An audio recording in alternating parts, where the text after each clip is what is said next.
গরিব রাখাল। প্রতিদিন সকালে সে তার কয়েকটা ছাগল নিয়ে মাঠে যেত। রোদ, বৃষ্টি, ঝড় সবকিছু সহ্য করেই সে কাজ করত। কিন্তু রহমানের মনটা ছিল স্বপ্নে ভরা।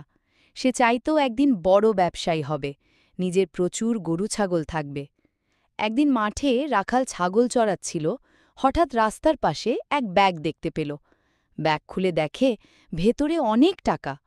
রহমান প্রথমে খুশি হয়ে গেল, কিন্তু কিছুক্ষণ পর তার মনে হল এটা তো আমার না। সে সিদ্ধান্ত নিল টাকাটা গ্রামের চেয়ারম্যানের কাছে জমা দেবে। যেই ভাবা সেই কাজ।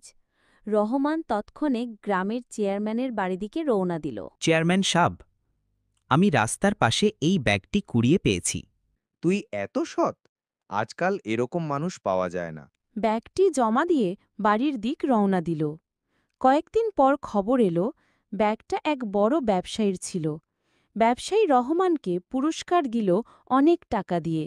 রহমান সেই টাকায় গরু কিনল। ধীরে ধীরে সে গ্রামের সবচেয়ে বড়